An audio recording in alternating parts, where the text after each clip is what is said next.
And let me start by saying, if you were one of the lucky ones here 9 months ago when I had 13 subscribers, you may recall that this was my first movie.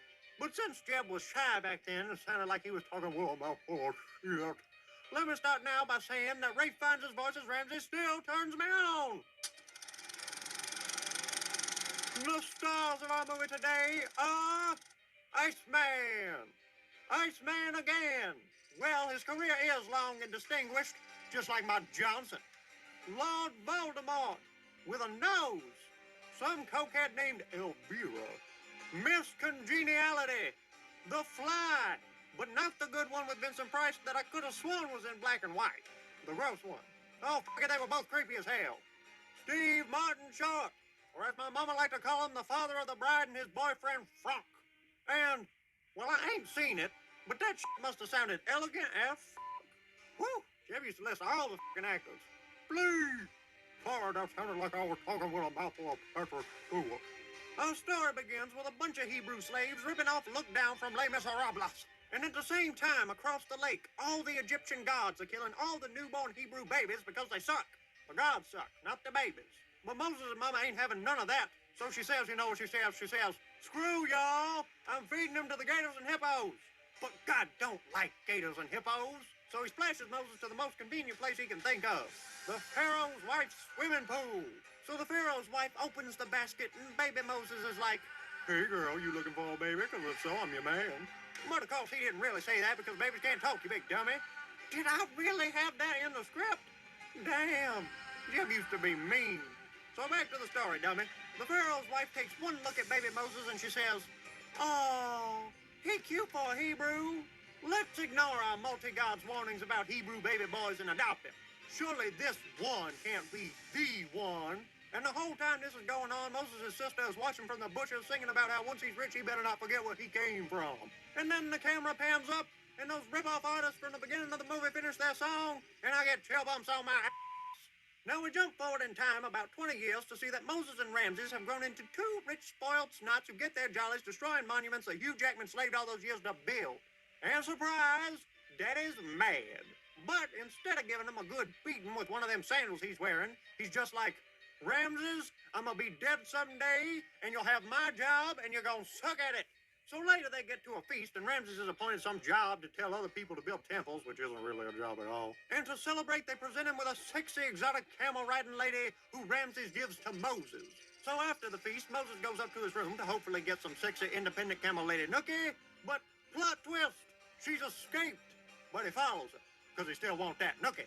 And he follows her to the edge of the kingdom where he runs into none other than his greedy sister, who expects him to somehow know who the hell she is. And he says, girl, you straight up crazy.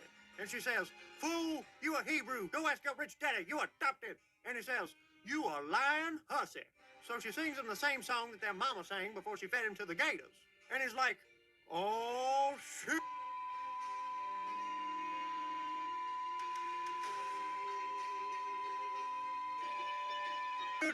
So then he has a hieroglyphic flashback dream about his past and is like, all right, I gotta double check this crazy shit. So he goes and looks at some hieroglyphs and finds out that feeding Hebrew babies to gators was a very trendy Egyptian pastime. And Egyptian Patrick Stewart shows up and Moses is like, fool, you killed babies? And Captain Picard is like, it's cool, they was just dirty, good-for-nothing people from a religion that ain't mine. Oh, but I don't think about you like that, Moses. A few days later, Moses shows up to help Ramses at his new job, quote, unquote, and sees a Hebrew slave getting his ass whooped, which he was totally okay with until he found out he was just a wicker basket ride down the river away from that same ass whooping. See, when it's your people, you identify, you recognize, and you sympathize. So welcome as Moses decides all of a sudden that he wants to reprise his role as Batman. And to summarize what happens next in one word, I'ma just say, splat. And he's like, oh, shit. So Ramses tries to stop him, and Moses is like, dog, I just killed a guy. The popo gonna be on my ass any minute.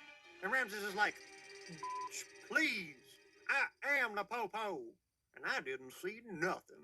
And Moses is like, you know how it is when you think it's Friday, and then somebody tells you it's Thursday, and you have to come to terms with the fact that your whole day has been a lie, and you realize all this could have been avoided if you just asked the people around you a few simple questions?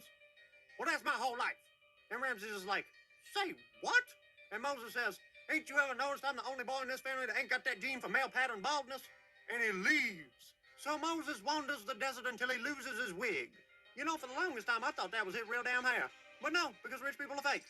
And amongst all this contemplation of the scalp, Moses realizes that he made a wrong turn at the last mirage and is stuck in a big sandstorm. And he just stays there until a camel wakes him up by ripping out his damn hair. You need to hold on to that shit, Moses. You don't want to end up looking like Picard. And remember, you left all your money back at your crib. You can't buy that shit no more. Some other stuff happens, and then Moses falls his clumsy self into a well. And he dies. The end. No, I'm just playing with you. This movie ain't that short. So who else comes to his rescue but sexy, independent camel lady? She pulls Moses up, sees that it's him, and says, "You can sit your soggy ass in a well." And then he dies. The end. Just playing.